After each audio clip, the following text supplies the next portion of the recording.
Ngayong Chinese New Year, hanapin natin ang mga pagkaing may sipa gawa sa paa ng manok o Adidas.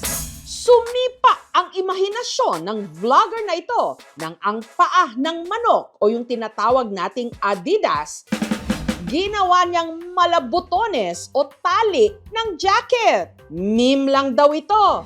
Trending daw kasi ngayon ang mamahaling Chinese-style jacket ng isang sikat na sporting brand. Sa kanyang paandar, bigyan ng jacket yan.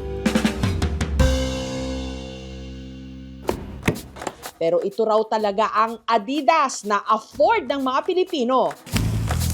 Paa ng manok. Sa mga naghahanap ng pwedeng ihanda ngayong Chinese New Year, takbo na sa food park na ito sa Sampaloc, sa Maynila. May chili garlic na, bossing. Ang ibinibenta kasi ritong paa ng manok. Hindi lang basta iniihaw, kundi dim sum style chicken feet na may sweet and umami sauce. Parang restaurant style yung lasa.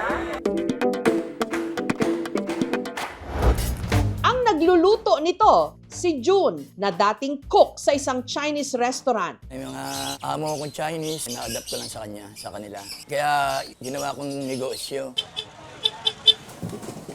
Madaling araw pa lang, takbo na agad sa palengke ang anak ni June na si Jovi para makahanap ng paa ng manok.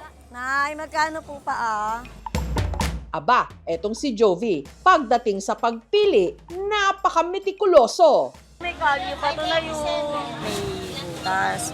Pag good kasi, talagang makinis siya tulad nito. Ay, ito mas maganda, mas malalaki. Magkano kilo? Walang bawas, may kuko pa. Kayo na magtatanggal, ay salamat. Salamat po. Ang mga nabili ni Jovi, agad nilinis ni June.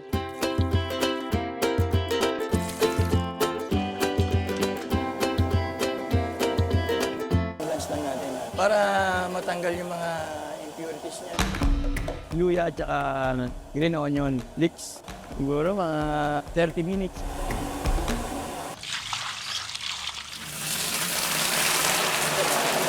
Pagkatapos ng ating pakuluan, piprito naman natin hanggang sa maging golden brown siya.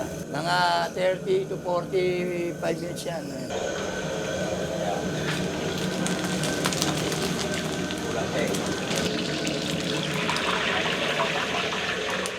At ibinabad sa malamig na tubig. Bababad mo para yung init niya mabawasan.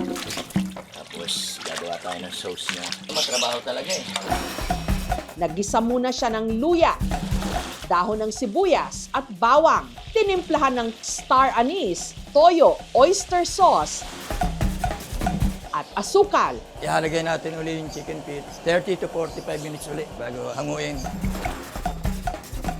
Kasama yung starch. Pampalapot lang.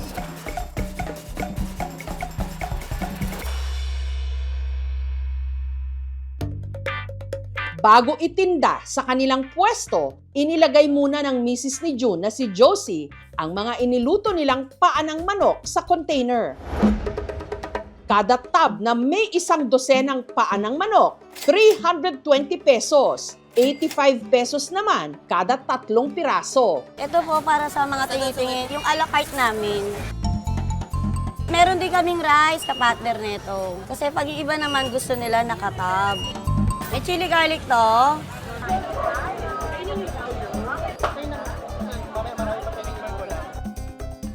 Kaalat, may matamis siyang lasa. Tapos full of the bone siya. Isang kahig, isang tuka lang daw dati ang pamilya ni na June. Nung bata kasi kami, talagang nagtitinda lang kami. Sa bangketa lang. Pag wala kang tinda, wala ka rin kakainin. Hanggang sana sa pagluluto, nila nagsimula. Pero ngayon, kumikita na sila ng mahigit 10,000 pesos kada araw. Uy, tara na. Ang Ang paborito naman daw na pulutan ng taga-Navotas na si JR, hindi lang daw gawa sa mismong paa, kundi pati na sa kuko ng manok. Feet charon. Anyone? Karamihan po kasi na gumagawa nito, ito lang po talagang ginagamit, yung pinakapaa. Tinatapon lang po yan. Naisip ko na bakit hindi natin gawing chicharon. Para matanggal ang lansa at dumi sa kuko, lalo't ikinakalahig ito ng mga manok sa lupa. Ang mga nakolektang kuko, hinugasan niya ng suka. Para matanggal po yung mismong mikrobyo ng kuko, babalawan po natin ulit ng tubig. Mga 2 beses po natin gagawin. Titimplahan po natin yung mismong kuko. 2 kutsaritang patis. Optional po kung gusto nyo maglagay ng pampalasa ng MSG. Kalamansi po dapat, importante meron. Mamarinate po natin siya ng mga 20 to 30 minutes. Sunod niya itong isinangag sa kumukulong mantika. At nung golden brown na, pwede nang pulutanin. Masarap talaga paano sa alak. Nung una, hindi ko nung pinapaalam na gano'n nga yun. Nung medyo nangangalahati na, nagulat sila na, ay, kuko pala yun. Sabi ko, oh, di ba? Para po siyang chicharong baboy. Nasang cornic eh. Nakunguya kaya lang matigas. Kung wala kang ipad, hindi ka mangunguya yan. Anong reaksyon mo na mga kuya ng manok? Pero okay lang. Pati ko ng manok ngayon pinakain na pala. Yung danger kasi kapag sa kuko yung kinakain natin, lalo na kung hindi siya deep fried, may chance na makasugat sa ating gastrointestinal system, sa ating bituka.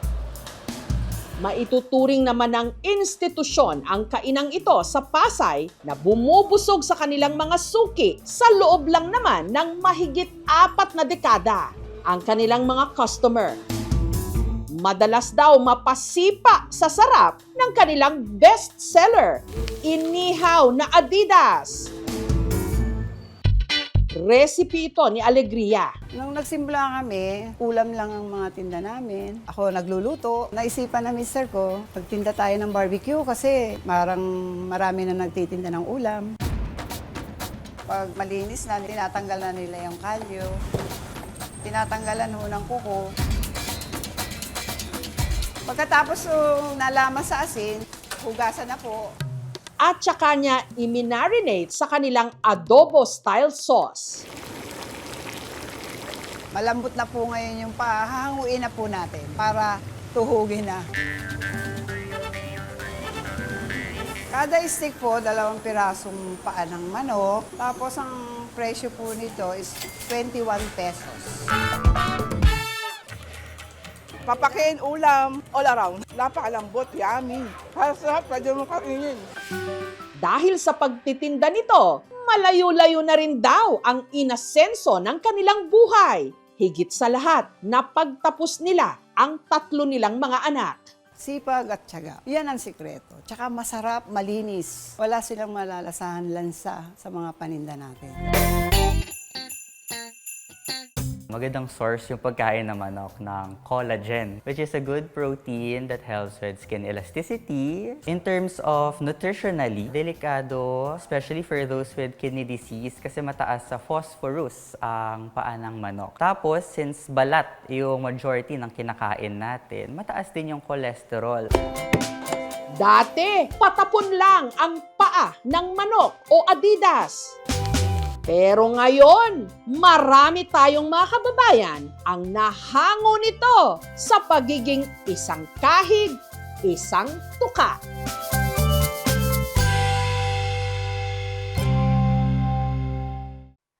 Thank you for watching mga kapuso. Kung nagustuhan niyo po ang videong ito, subscribe na sa GMA Public Affairs YouTube channel.